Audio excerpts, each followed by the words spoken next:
It was not even dawn yet when the trucks began rolling quietly through the gates of Balmoral Castle.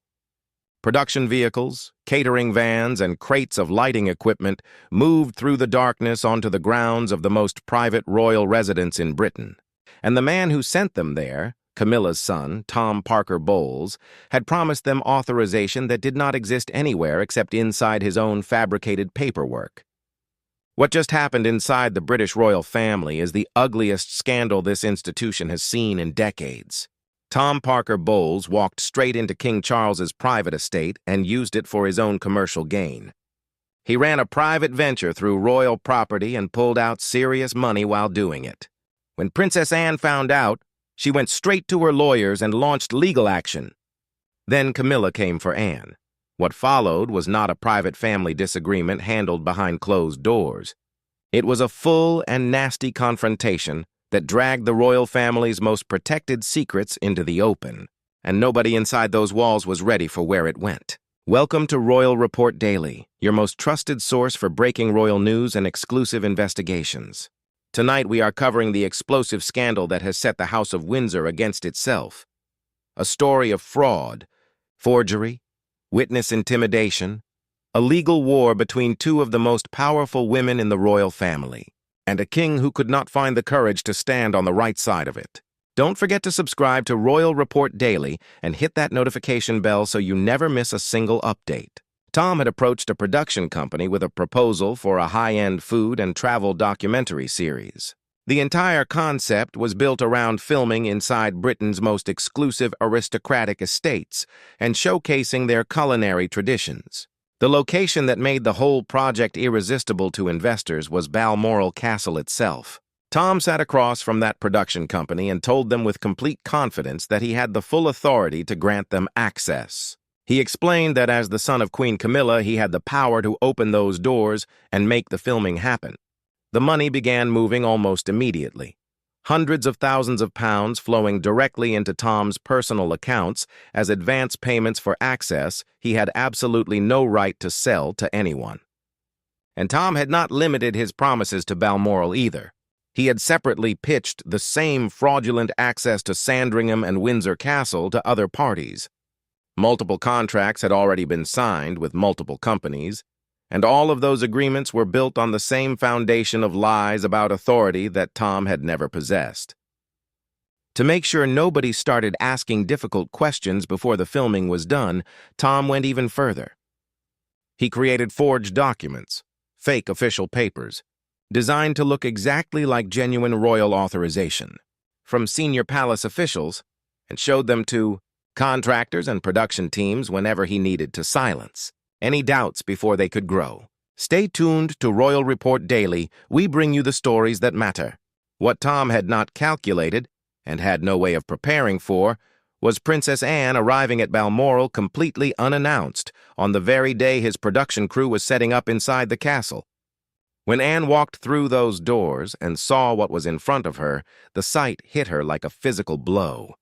A full commercial film production had been installed inside the castle's historic dining room, with lighting rigs towering over the furniture, crew members moving purposefully around the space, catering stations set up as though this were any ordinary filming location anywhere in Britain. What rose inside her was not simply the cold anger of a royal discovering a property violation. What Anne felt in that moment went somewhere far deeper and far more painful than that. Queen Elizabeth II had died inside this castle. On September 8, 2022, Anne had sat at her mother's bedside in these very rooms and watched the most important person in her life take her final breath. The castle's grand ballroom had held her mother's coffin while the royal family, the estate staff, and people from the surrounding community came to say their final goodbyes. And now a hired film crew was standing inside it, repositioning furniture and adjusting lighting, because Camilla's son had sold them access to it without asking a single member of the royal family for permission. The staff members who witnessed Anne's reaction in those moments said she was physically shaking, that the fury pouring off her was unlike anything they had ever seen from her before. Anne ordered the production to stop immediately. Then she ordered every single person on that film crew to remove themselves and all of their equipment from the property within 1 hour. The confrontation became so intense that security personnel had to physically intervene to manage the situation. Tom was not present for any of it. He had sent the entire production team ahead to Balmoral while he stayed behind in London, so completely confident that his scheme would go undetected, or at least unchallenged, that he had not even considered it necessary to be on the grounds when the crew arrived. That decision would turn out to be one of the most catastrophic choices he had ever made in his life. Make sure you like this video and subscribe to Royal Report Daily for more exclusive investigations. Anne walked away from that scene and immediately got in touch with King Charles to discover whether he had authorized any part of what she had just witnessed. Charles was caught completely off guard by the call. He told her he had given no such permission and that this was the first he had heard of any commercial filming project involving royal properties. The king sounded embarrassed and shaken by what his sister was telling him. Anne then called the royal legal team directly and instructed them to begin a full investigation into everything Tom had done, including every contract he had signed, every payment he had received, and every claim he had made about his authority over royal properties. What those lawyers uncovered when they began pulling the threads apart was far worse than Anne had imagined. Because this was not the beginning of Tom's story. It was simply the first time someone had walked in and caught him in the act. When the royal lawyers began pulling Tom's financial history apart, they were looking for a single mistake made by a man who had briefly lost his judgment. What they found instead was a carefully constructed operation that had been running for years, built entirely on one foundation. The false but enormously profitable suggestion that being Camilla's son gave Tom authority and influence inside the royal family. Don't miss a single update. Subscribe to Royal Report Daily right now. But to fully understand how Tom arrived at the point of sending film crews into Balmoral, you have to go back to 1999, because that was the year the world first caught a clear glimpse of exactly who Tom Parker. Bowles was beneath the polished food critic persona he had spent years constructing. Tom was 24 years old and working as a junior film publicist at the Cannes Film Festival when an undercover reporter from the News of the World caught him in a conversation that exploded across the front pages of every major British newspaper. Tom had told the reporter he could arrange a cocaine supply for a society girl. He spoke openly and casually about a coke den he visited regularly. When investigators looked deeper into his background, what they found was not someone who had experimented recklessly once or twice. Tom had spent 3 full years at Oxford University procuring cocaine, ecstasy, and cannabis from dealers. He was taking orders from the people around him and supplying drugs to his social circle throughout his entire time at university. When the story broke publicly, Camilla was completely destroyed by it. She wept and could not stop weeping. Charles called Tom directly and told him he had been a bloody fool. Then he completely cut off Tom's access to Prince William, who was just 16 years old at the time. What was never made public was the fact that palace officials had formally discussed whether Tom represented a genuine safeguarding risk to the future King of England. The specific concern was not simply that Tom used drugs, but that he had been actively supplying them to people around him for 3 years. That finding was suppressed. Charles protected his stepson. The story eventually faded from the headlines, and Tom walked away from the worst scandal of his life without any meaningful consequences. The years that followed brought their own darkness. Tom married fashion editor Sarah Baez in 2005. The couple had 2 children together, before the marriage collapsed in 2018, in what people close to the family described as a bitter and deeply painful separation. After the divorce, Tom built a new relationship with journalist Alice Procope. They were together for 2 years before she died of cancer in March 2021. People who knew Tom during that period said that losing Alice tore something open inside him that he could not close again. In the months after her death, he threw himself back into his commercial world with a hunger and a recklessness that people around him found alarming, leaning on his royal connection harder than he ever had before, with less caution and far less restraint. Subscribe to Royal Report Daily and stay ahead of every royal development. What the financial investigators eventually mapped out was a pattern that had been operating in plain sight for years. Restaurant owners came forward and described feeling pressured to provide Tom with free meals and preferential treatment, because the unspoken threat hanging over every interaction with him was that refusing the queen consort's son a favor carried potential consequences. Nobody wanted to risk finding out about.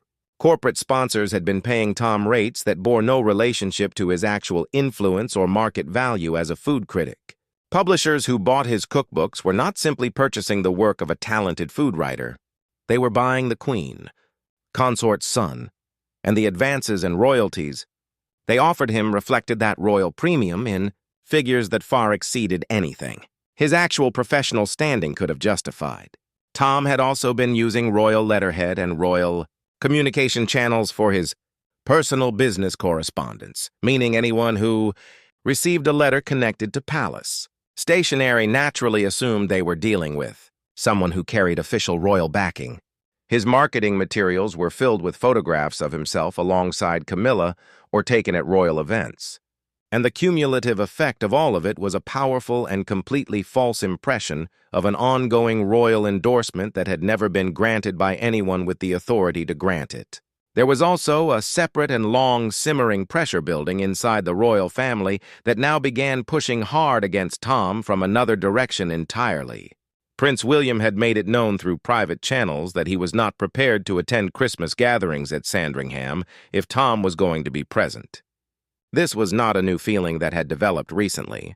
The hostility between William and Tom stretched all the way back to 1995, when palace officials had formally and privately discussed whether Tom, as a known drug supplier, posed a genuine risk to the future king. William had been warned about Tom when he was a teenager. He had carried that knowledge quietly for more than 2 decades. When the full details of the Balmoral scheme came to light, William's response was not shock or disbelief. It was a cold, focused fury that translated into significant private pressure on King Charles to stand aside and allow Anne to pursue the legal case without interference from above. Hit that like button and subscribe to Royal Report Daily right now. When Camilla understood the full scale of what her son had done and grasped exactly how determined Princess Anne was to drag it into public legal proceedings, something in her shifted from worry into full combat mode. She was not going to stand to the side and allow the process to run its course.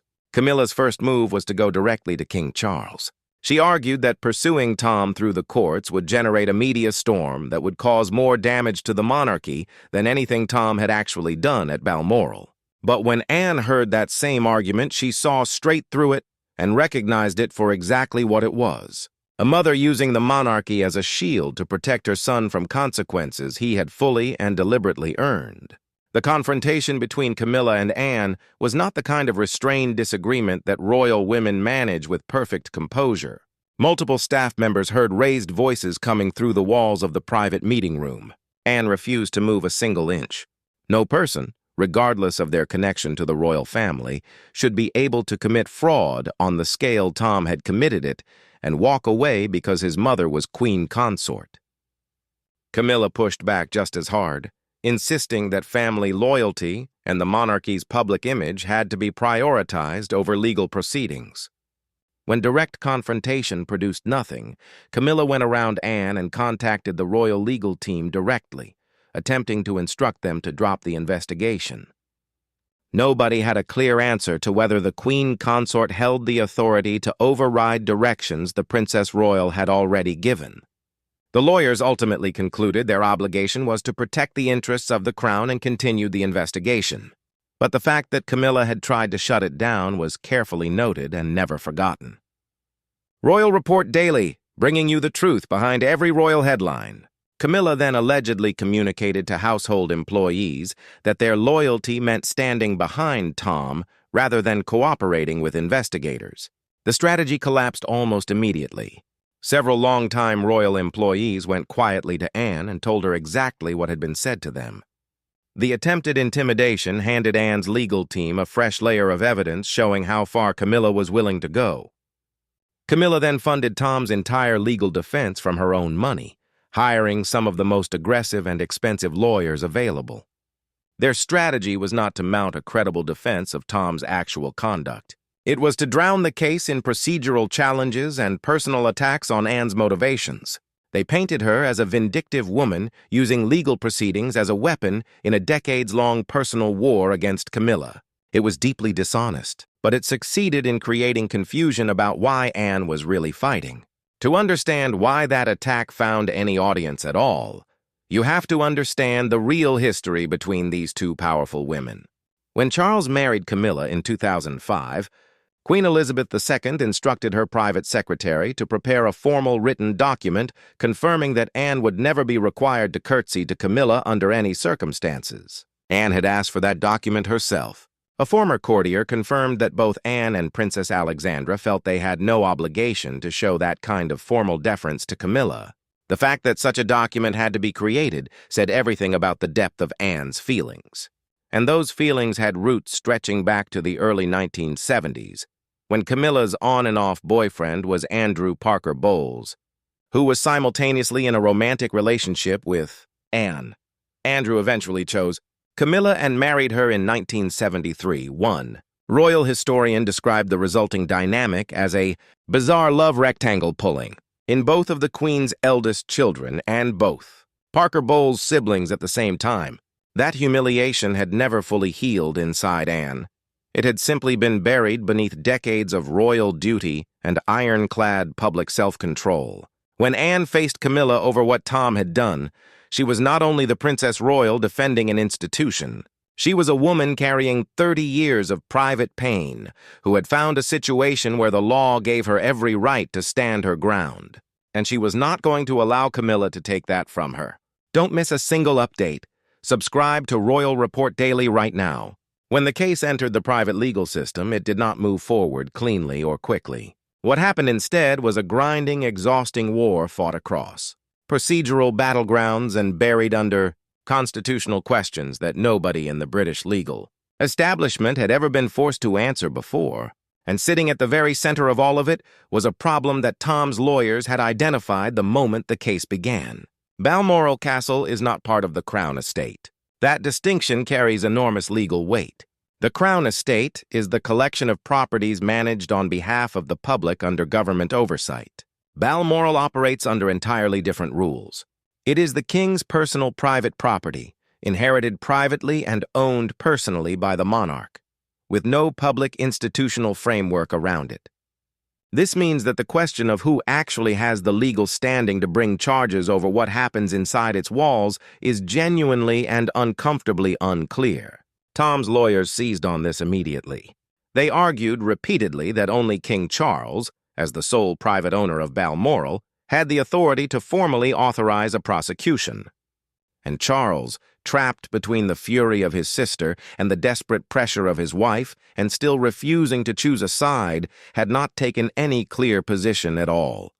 Camilla's grip on Charles during those months was visible to everyone watching closely. He did not act. He did not authorize prosecution.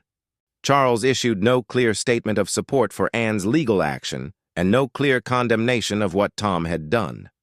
The king attempted to float in a neutral space, and in doing so, he gave Tom's defense exactly the oxygen it needed to keep fighting. Anne's legal team worked relentlessly to dismantle that argument. They maintained that Tom's fraud had been committed through commercial transactions, signed contracts, and real money exchanged between private parties in the ordinary commercial world, and that all of it fell under normal civil and criminal law, regardless of which property happened to be at the center of the scheme. The forgery of official documents was a crime. The collection of large sums of money through deliberate false pretenses was a crime. None of that changed simply because the property involved happened to belong to the king personally rather than to the Crown Estate institutionally.